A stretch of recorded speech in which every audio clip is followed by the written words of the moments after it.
Hey guys, how's it going? I am WWE Hall of Famer Lita, welcoming you to General Admission Wrestling. Folks, welcome here to Friday Night Storm, and I would really like to recap everything that went on and Storm Mumbai last Friday and get into it that way, but we have a lot more to get to at the beginning of this show. Sorry about your damn luck.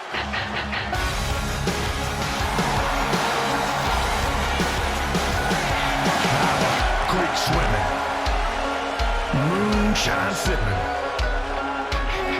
deer skinning, beer drinking, Johnny Cash listening. That's right, folks. I was informed literally moments ago that James Storm would be coming to GAW to fight in this #1 Contenders match for the Intercontinental Championship.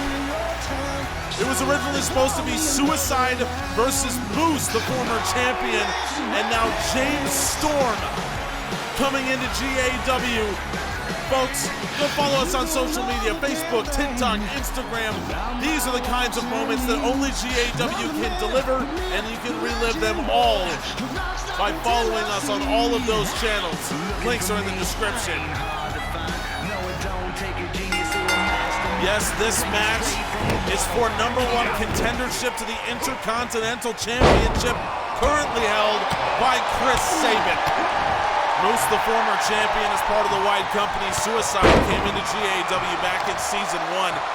James Storm making his first appearance in General Admission Wrestling in 13 years. The last time we saw James Storm, he was part of the Beer Money Tag Team. They fought the Steiner Brothers for the Tag Team Championships at 12 Days of Christmas in 2009. So for Storm to potentially get an opportunity to fight for his first singles championship in GAW and against Chris Sabin of all people, that would be absolutely storybook. But he's got to fight through two other men, two of the baddest men in the world, in order to do it. He's got Moose in the corner as Suicide rolled out.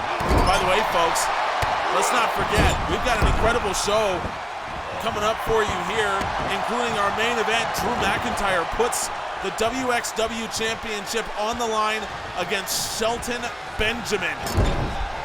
All that and more coming up in your main event. That match is going to be something special, given the ability of both men. Suicide poison Rana from behind.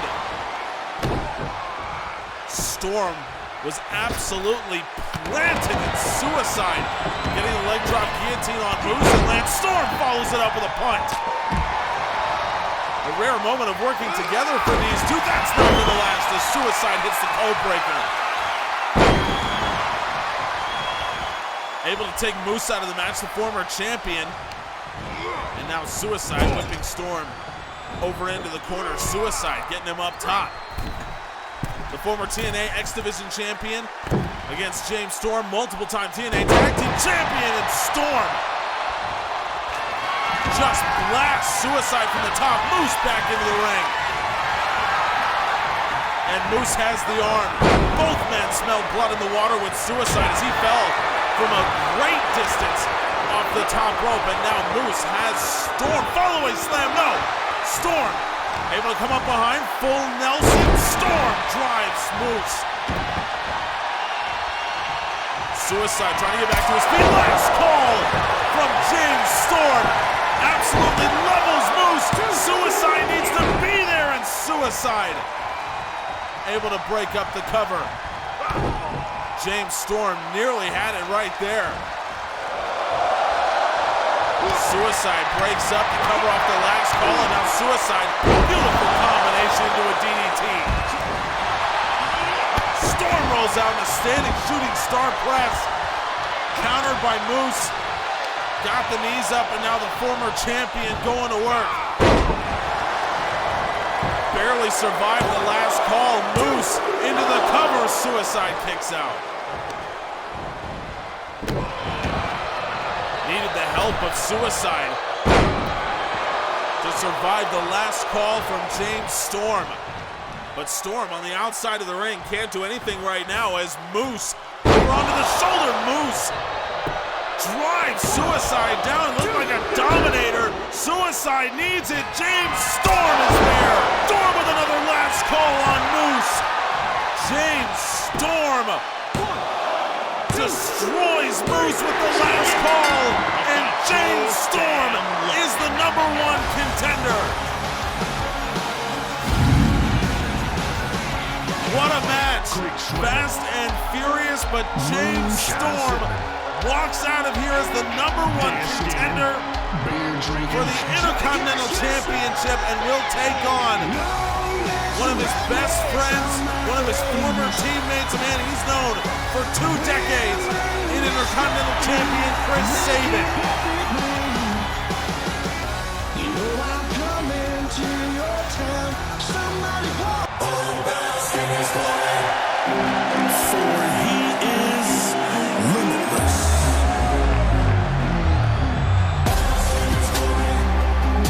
I would have very much liked to come out here, thank you all, thank Bandito for an incredible match last week, and promise you that I will be back to deliver more of the best matches I can possibly deliver.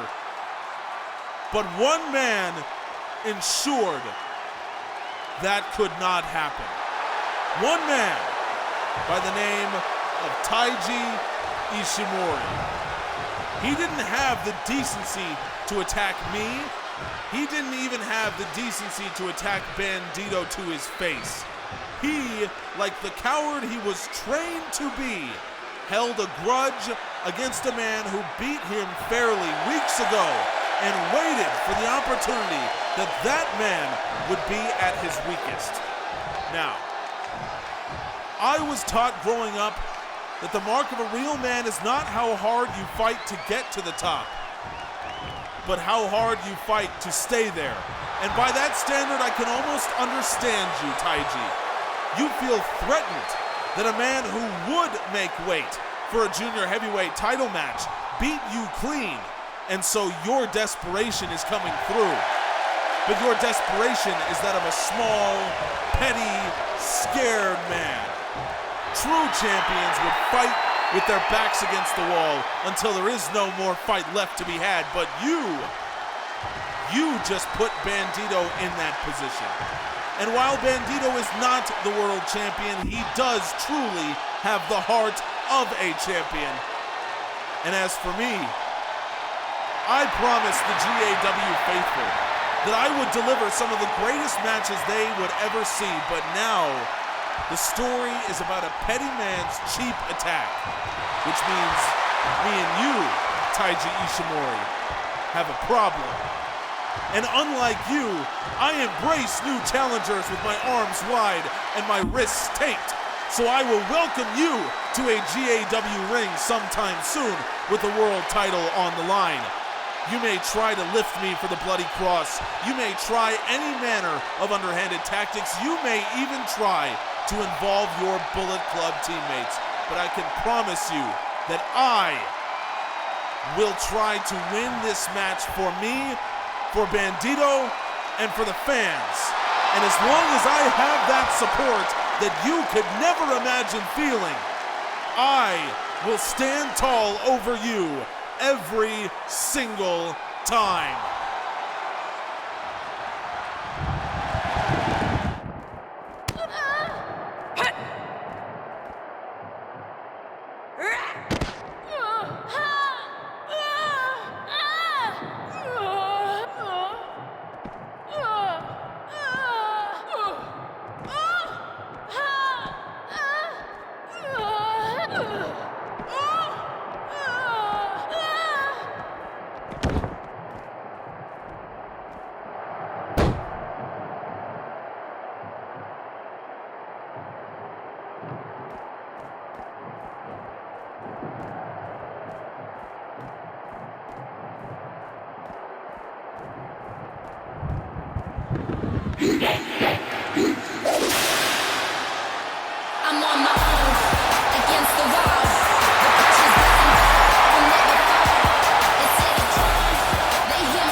a problem in Keith Lee, the world champion. He might be biting off a little bit more than he can chew, and of course, Bandito and Rey Mysterio out there as well. I do not look forward to what might happen to Taiji Ishimori. And by the way, Kacy Catanzaro still has a problem with Shayna Baszler. To this match, though, this was requested specifically by Bianca Belair. She wanted to take on 2 trainees from a local promotion here in Virginia. GAW granted her request. This is Alexandria Sato and Jennifer O'Doyle from a local Virginia promotion here, and Bianca Belair requested this particular match because Belair, I think, has a statement she wants to make with all this stuff going on between what we saw with Ember Moon and Dakota Kai, and now what we're obviously seeing right now with Kacy Catanzaro and Shayna Baszler. As Jennifer O'Doyle sending Belair flying over the top. O'Doyle just basking in her accomplishments. Maybe not the right thing to do if you're O'Doyle, because Bianca Belair, look at what she can do coming back. Belair with the strength.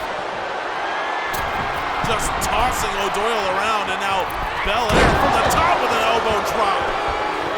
One of the most talented athletes in GAW is Bianca Belair. Of course, in my opinion, the woman who is the most talented athlete in GAW, Kacy Catanzaro, currently the world champion. This is a great time for great athletes in this promotion, and Bianca Belair showing it right now. Military press.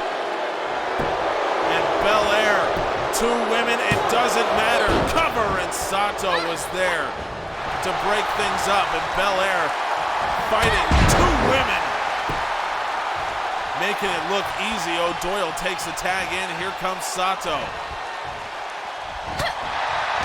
Alexandria Sato has spent just 8 months in the sport of wrestling so far, and Bianca Belair immediately gonna make her pay. Belair, bow and arrow stretch on Alexandria Sato, and Sato able to just worm her way out of it, but man, that took a lot out of her. You can tell Bianca Belair just dominant here, and now treating Sato to the same treatment that O'Doyle got Belair with a delayed vertical suplex. Got a couple squats in there because you never miss leg day, and you certainly do not if you're Bianca Belair. Last time she missed legs day, she was in diapers. Belair overshot the splash. Doesn't even matter. Look at the pace she's fighting at. Belair is absolutely dominant right now against Sato and O'Doyle. Sato getting off a drop kick to the back of the head. Bianca Belair passes through the guard, takes her down with the lariat. Sato trying to crawl to the corner. Belair is too good. Standing shooting star press. Belair with the cover, and there is O'Doyle. And now Bianca Belair gets O'Doyle up onto the shoulders. Belair KOD. She's left both women lying in the middle of the ring. Belair, a long way to go with an elbow drop. Contacts O'Doyle, and now it's Belair alone with Sato. Belair absolutely dominant against these women. Sato, dragon screw, nowhere to go for Alexandria Sato. She's got to try something against Belair. Maybe something will work eventually. Sato going low. Belair ducks underneath that one.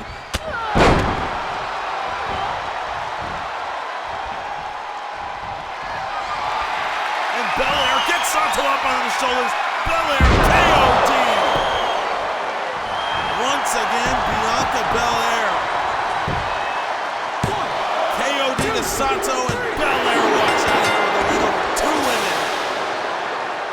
And I don't care how inexperienced they are, I don't care how unknown they are, it doesn't matter. When you got a 2-on-1 advantage, that should be a win every time. But Bianca Belair proving that her athletic dominance, her strength, can overcome any numbers advantage. What a statement made by the former U.S. champion, Bianca Belair. That is big time. Let's go backstage now to the new tag team champions, War Machine. We will bring about a new era of destruction to GAW, leaving every team in our path to wallow and burn in the fires of War Machine. Years ago, the story of War Machine and GAW began with the blood of the greatest teams in the world. But we look around now, and those teams are gone. Left now are green, weak, unworthy competition, all of whom we have beaten. You cannot stop the path of War Machine, nor can any of you even attempt— Excuse me, War Machine. I'm very sorry to say it, but your warning may be a bit premature. If you will please watch the next match.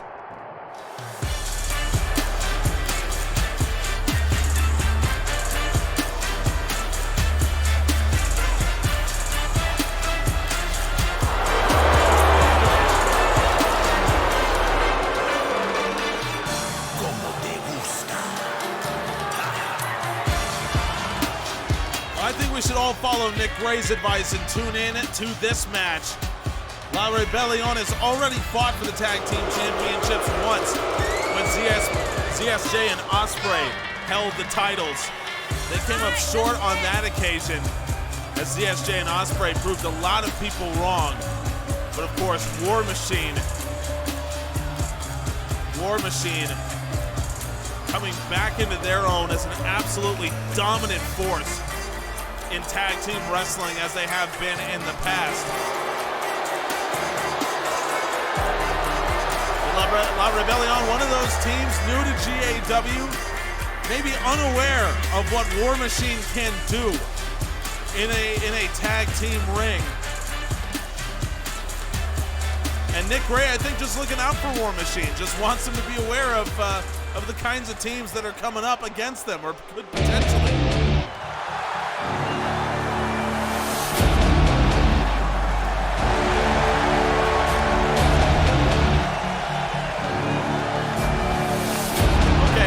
Second, you are kidding me.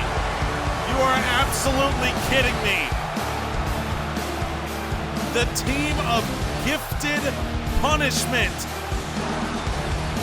Damian Martinez, who spent much of his season 2 being absolutely dominant, and his old tag team partner, QT Marshall. I mean,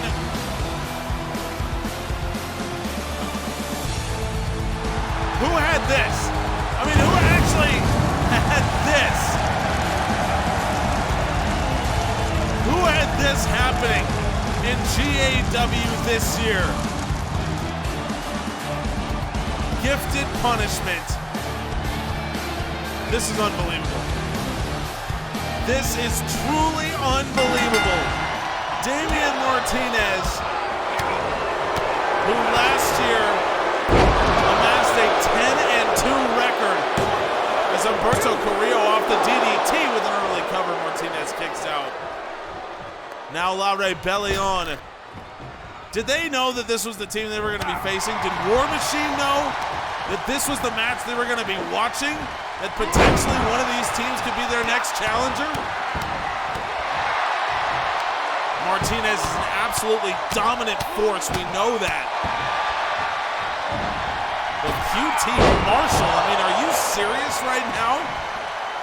Marshall spending most of his time as a trainer in the GAW Academy these days. But Damian Martinez just rockets Angel Garza with that boot.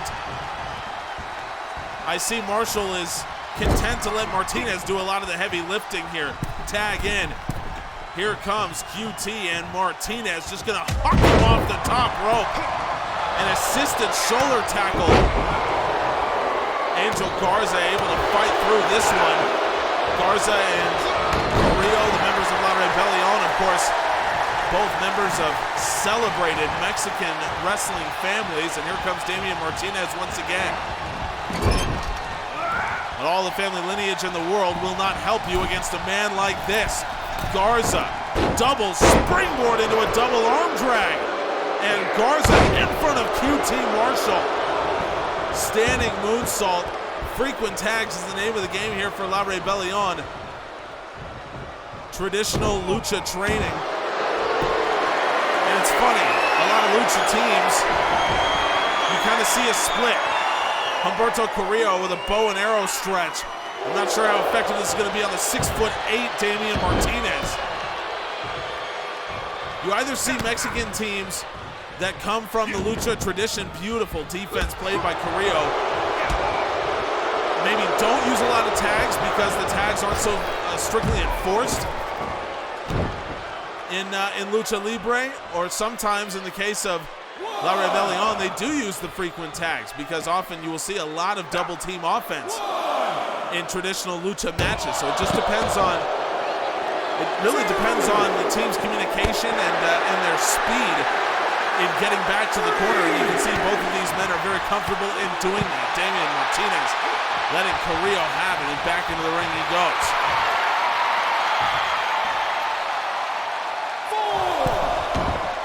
Martinez made a real name for himself last season in GAW. Of course, that 10-2 record, like I mentioned. And he at one point went up against Brock Lesnar for the World Championship. That was on Storm. Oh my God! Martinez bending Carrillo in half. Damian Martinez having his way with Carrillo on the outside. That match against Brock Lesnar was phenomenal. He also went up against Bandito at Storm Blackout for the Intercontinental Championship. That was in October of last year. Carrillo with a tornado on the outside. And Humberto Carrillo forcing La Rebelion back into this match. But in my opinion, he needed to get Martinez back in the ring, because Martinez gonna do it himself. And now Carrillo walking over towards QT Marshall, and Martinez catching him in the wrong place. Damian Martinez with an elevated flatliner. We might be seeing something like that later on. As I mentioned in our main event, it will be Drew McIntyre defending the WXW Unified Championship against Shelton Benjamin, who of course uses his own elevated flatliner. Martinez, shades of the great Ricky Steamboat with the double underhooks. And Martinez again breaks the count. Now it's Martinez over the top. Martinez with an unreal plancha. Damian Martinez, one of the most athletic men for his size that you will ever see. And Carrillo has been taken off of his feet as Damian Martinez. This match has happened mostly on the outside. That's what really suits Martinez. And now Martinez and Marshall conferencing in their corner as Carrillo just trying to recover after an unbelievable dive by Martinez. That's what he's capable of. If I'm Humberto Carrillo, I am getting in the ring right now, and I am not getting out, because Martinez has done so much damage on the outside. I think Carrillo's just trying to play catch-up, and in my opinion, it's not the smartest strategy. Carrillo, though, standing Spanish fly.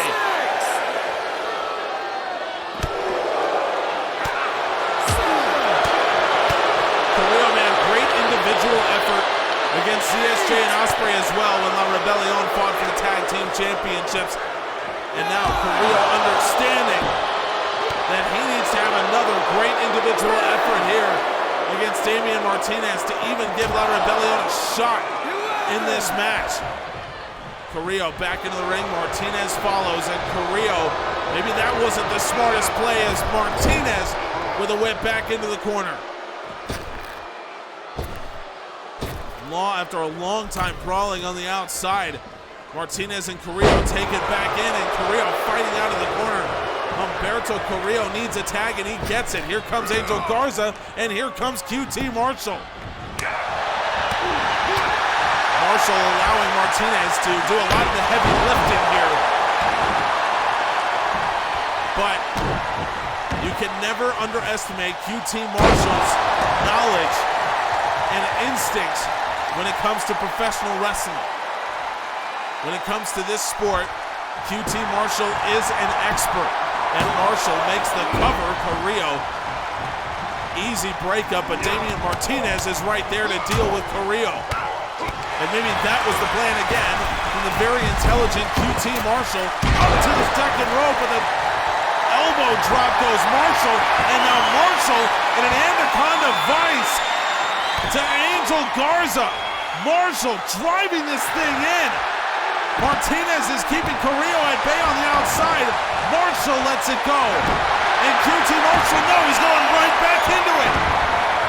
It's the Anaconda Vice locked in, and Angel Garza forced to tap out by QT Marshall of all people. Again, that is high-level intelligence and a lot of hard work by Damian Martinez. I mean, let's just be real. Martinez doing a lot of the heavy lifting there. QT Marshall cleaning up the scraps with the Anaconda Vice, and many attacks to the head and neck. Got the job done. Gifted punishment. Their first match as a tag team since 2017. And boy, did they make a statement. We know War Machine was watching on. And they might be looking at... If y'all want a lot of big words and long messages, you're watching the wrong fucking guy. Aleister Black, come out and face me like a man. What kind of freak goes around kidnapping people? The only thing that makes sense to me is that losing the world title twice broke you. I think your mind was destroyed by some losses because I think you're a weak, spineless pretender. Ricochet, Mr. Man. This is not about Robbie Eagles. I will release him in time. This is about you. Do you have the strength to beat me? Can you defeat me in combat? That is what we are going to find out. Then, and only then, will the house give in. You must understand this, Ricochet. For all of our history together, the house always wins. Is anyone else freaked out by the House of Black and Aleister Black? I certainly am. I hope for Ricochet's sake he's not, because it sounds like he is not done with them, and it might be Aleister Black in his future. But folks, Bash at the Beach is coming in less than a month. It begins down in South Padre Island, Texas, and of course, that means the Rumble on the Beach is returning. But this year, for the first time ever, our interval-based Battle Royal will increase to 30 men, and that's not all. In the past, it was an Intercontinental Championship match that awaited the winner. This year, it is a World or Apex Championship match that awaits the winner, the top of the 30 men entering in our interval-based Battle Royal. Wrestlers from Storm, wrestlers from Evolution. It all happens in the Rumble on the Beach.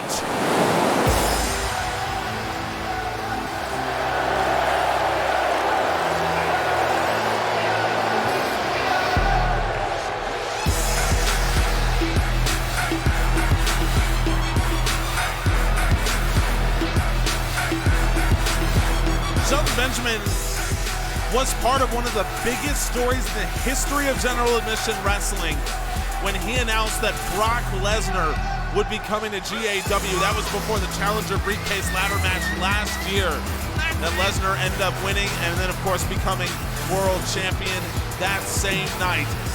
Now Shelton Benjamin has an opportunity to make some more history of his own by winning the WXW Unified Championship. And it's very fitting that it is him, a graduate of Minnesota, a former wrestler at the University of Minnesota, just like Gable Steveson, who Drew McIntyre destroyed at Storm Mumbai in a shocking display. One of the biggest stories this year in GAW.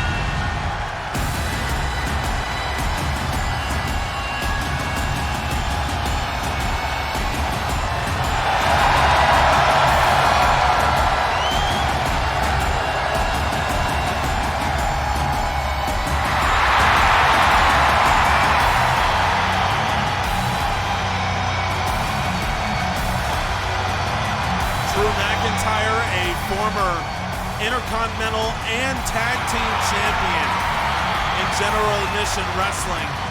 But this WXW Championship that he won from Tristan Archer a few weeks ago right here on Storm has proven to be one of the most influential titles in his career. We are seeing, seemingly week by week, a new man. When Drew McIntyre comes to the ring, we last saw him in a match against Danny Burch. It was at a Progress event that McIntyre attacked the Brit. They settled their differences here on Storm, where McIntyre once again learned that the Claymore may not be the ultimate weapon that it has been for a lot of his career. That hasn't stopped him from being absolutely dominant as WXW Unified Champion. But now Shelton Benjamin has an opportunity to avenge his fellow Golden Gopher Gable Steveson, who McIntyre again attacked at Storm Mumbai. One of the biggest stories we've seen in GAW. And by the way, folks, check out the website, generaladmissionwrestling.com. If you miss any of the action from across GAW, read full recaps of every show as they happen right there. Let's get now to the main event. Title on the line here in Virginia Beach as we get closer to Bash coming at South Padre Island, Texas next month. Shelton Benjamin drops the elbow. Benjamin, an incredibly gifted technical wrestler on top of everything else, but Drew McIntyre leaning into these European stylings. McIntyre with the crossface locked in. Benjamin able to free himself. That one was right in your living room. We got to see it. Benjamin rising knee strike, backs McIntyre up, and now we see Benjamin's extensive library of throws. I've heard that Benjamin has helped train Gable Steveson ever since Gable arrived here in GAW, and this is quite a guy to learn from. An extremely talented athlete on top of everything else. Benjamin has really made his mark in GAW. McIntyre has made his mark all over the world and hoping to do the same here with the WXW Championship. Benjamin, beautiful defense played, and now Benjamin, look at the takedown. Breaking news here, I'm hearing that IWGP Junior Heavyweight Champion Taiji Ishimori will be responding to Keith Lee here on Storm next week. Make sure you subscribe so you see that. We've got the WXW Championship on the line. We've got the IWGP Junior Heavyweight Champion responding to the GAW World Champion. What more can you ask for here on Friday Night Storm? With Bash at the beach looming. McIntyre, double underhooks, future shock DDT from Drew McIntyre. Absolutely levels Benjamin, and now McIntyre's got more in mind. Drew McIntyre out of the corner, Claymore! McIntyre lays out Benjamin. Drew McIntyre hooks the leg, no! The Claymore still not working for McIntyre. Benjamin is dazed, but able to survive. And McIntyre's got to go back to the drawing board on this one as Benjamin with a double gut buster.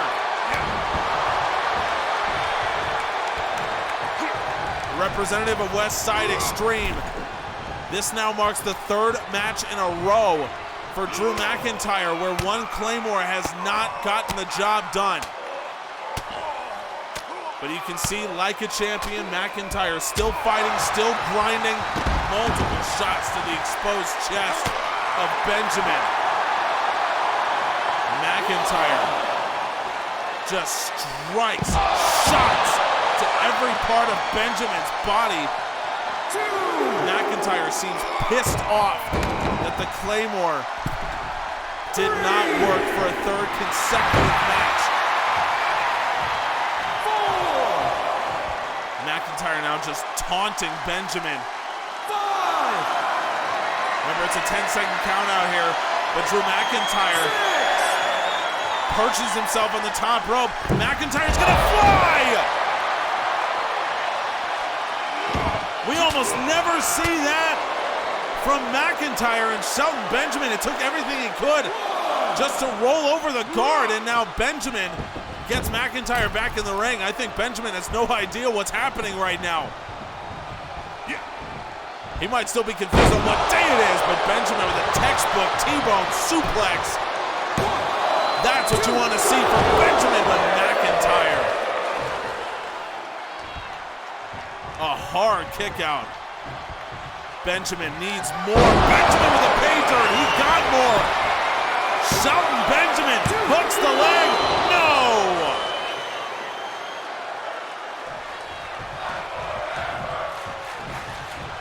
Well, Benjamin has somehow survived in this title match. McIntyre just tosses him away off the attempted powerbomb. McIntyre, what will he do next? Claymore, didn't work. McIntyre, future shot. Maybe the second one will. McIntyre hooks the leg, no! I hope McIntyre has more options. McIntyre, Claymore again, counter. And it's very similar to what we saw when McIntyre fought Danny Burch. Multiple Claymores just not getting the job done. Whoa, Benjamin was coming in and McIntyre caught him. McIntyre, what a powerbomb. I thought he might have been thinking with that gut wrench suplex. It's what he used to beat Tristan Archer. We haven't seen him go back to that yet. McIntyre, let's see what he does go for. Look at the springiness. McIntyre from the top, elbow drop. This time Benjamin saw the top rope move coming. And now Shelton Benjamin neckbreaker. Grounds McIntyre. Benjamin grinding down on the jaw. It's a 2 count. Well, that wasn't kind from Shelton Benjamin. And now Benjamin, single leg camel clutch. He's done a lot of damage to McIntyre. This might be what gets him. No, McIntyre able to work his way to his feet, and now McIntyre once again gets him up. Folks, I'm getting more breaking news. Consequences Creed will be in action next week. And Chris Danger promises you will not want to miss that match. McIntyre, future shock once again. Is third time's the charm for McIntyre? No! What does he need? You gotta respect McIntyre. No complaining, no whining. He's just getting back up and fighting. But what more can he do against Shelton Benjamin? Benjamin with the Northern Lights. I have no idea what more can be done against this man. Benjamin with a pay dirt. And maybe it's too much. Benjamin hooks the leg. No! I can't believe what I'm seeing. Shelton Benjamin, 2 pay dirts. McIntyre, 3 future shocks. McIntyre out of the way of Benjamin's splash in the corner. And now McIntyre going back to the well again with that power bomb. Drew McIntyre lines it up. McIntyre out of the corner. 20 more. I don't care who you are. The second one is going to work every time. And Drew McIntyre puts away Shelton Benjamin. But once again, the story here is that the Claymore did not work the first time. The Future Shock didn't work 3 times. Drew McIntyre, he somehow manages to find a way every time. But this man, I don't know how he does it. He might have to figure out something new. There will be more opponents in his future, including, I am sure, the man Gable Steveson, one of the most talented amateur wrestlers of all time, might be awaiting Drew McIntyre. Folks, thank you so much for joining us. We will see you on Monday for Evolution. If you haven't seen it already, go check out Rookie of the Year. It began on Wednesday. Some incredible stuff there. The competition truly begins this coming Wednesday. And then, of course, next Friday, Taiji Ishimori responds, and Consequences Creed in a match with a hand-picked opponent by Chris Danger. You will not want to miss anything, folks. So make sure you subscribe. We'll see you next time.